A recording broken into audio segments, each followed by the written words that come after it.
Good morning, everyone. So we had a nice introductions, and I plan to give some different perspectives around NEP and what NEP perhaps lost sight of.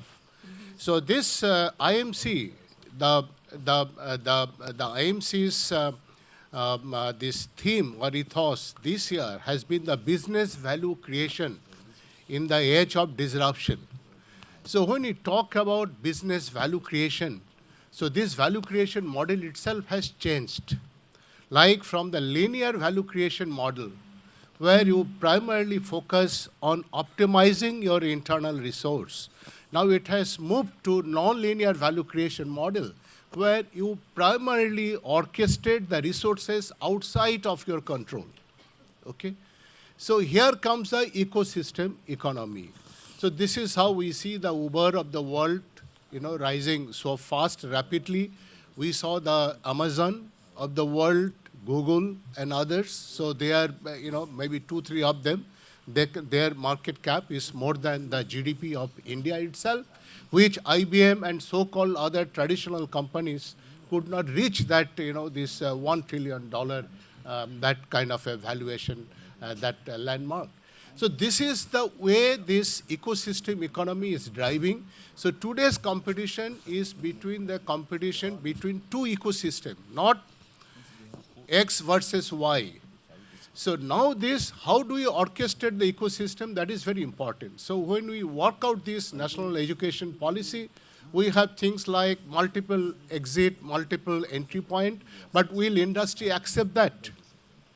When my students join a company, he needs to submit the grade card in just maybe another 2 months' time or 3 months' time. But our degrees are issued by the university, they take time.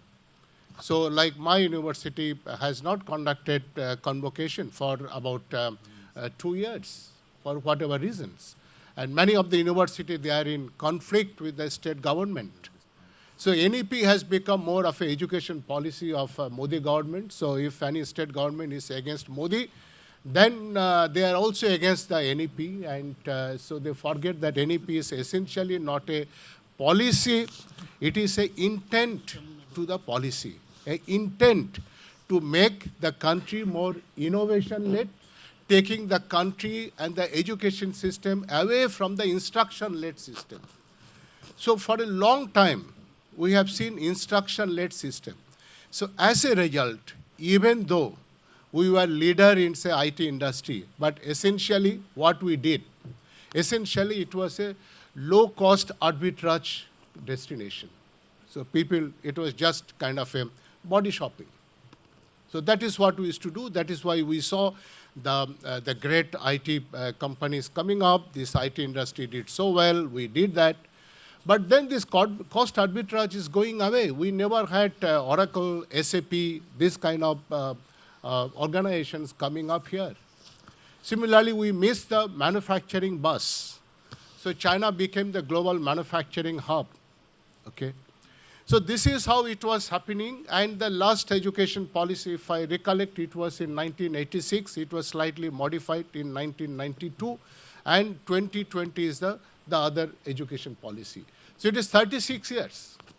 So the thing is that the time span between the education policy took 36 years. But did you wait for that? Just also see that national education policy came around the same time when we launched the Atmanirbhar Bharat campaign. So around 2020, just around the COVID time. So because the nation is more moving towards the innovation, it is more being led through the passion. What we saw the maximum innovation, maximum entrepreneurship coming up during the COVID time. It did not require any NEP. It was the force of disruption, so creating opportunity out of disruption, not only in India, but also in US, maximum startup, maximum entrepreneurship. We saw during this COVID period, 2020, 2022. So what we saw a huge startup ecosystem, the web of ecosystem coming up in the country. We saw that India is now today is the 3rd place in terms of number of unicorns added every year. And a number of research papers that has gone up tremendously. A lot of IPs are getting created. Of course, quality is an issue, so that remains. But at least quantity has increased, so quality will also come up, and it will also happen gradually. So we see that, in fact, the craze for going abroad has also come down from IITs. So a lot of the research parks, they are coming up. A lot of this integrated view of this medicine has taken up. AI, ML, they are extensively being used in medical science. IIT Madras, IIT Kanpur, IIT Kharagpur, they are setting up their medical university. So we find that interdisciplinary, this kind of academic pursuits, and collaboration, innovation, drive for innovation. So these are already there, whether NEP is there or not. This is a force that is coming up, and and that is bound to happen. So this market force will also force the institutes. Okay. So before NEP 2020, we talk about we need to also bring, also enable this market forces to drive excellence. Market force itself will drive excellence. How? So this is where the government must intervene and come up with the governance mechanism. How many of B schools here, they do their placement reporting audited by CRISIL or by IPRS2 standard? That is what SPJIMR, so I'm talking here, and IIM Ahmedabad, they came up with. Hardly any, not many even IIMs do that. So can we enforce that you cannot talk about your placement data unless it is audited by IPRS? Like NIRF says that you cannot give a breakup of NIRF ranks, okay? Like I cannot talk about. When it comes to perception, my institute has a perception rank of 11 out of 100, but I cannot talk about it because NIRF does not allow that. So similarly, can I say, because there are misleading information, and that misleads the students, institutes also need the students because they are chasing that magic 3,000 number. But why should I chase that number 3,000 when with 120 students we are highly efficient, we have a huge growth, we have a good surplus, we are building our own campus, we are completely self-funded. So I'm one of the most efficient B school. Why do you want to make me inefficient?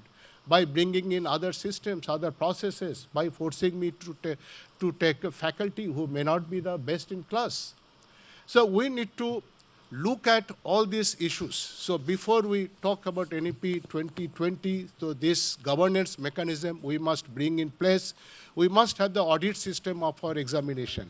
So NBA and other accreditation, NIRF, that is not enough. So how to make the examination process, admission process more robust. We talk about CAT cutoff and all that. So many of the institutes, top-ranked institutes, I find that admission window keeps opening, closing, opening, closing. So these are very, very misleading.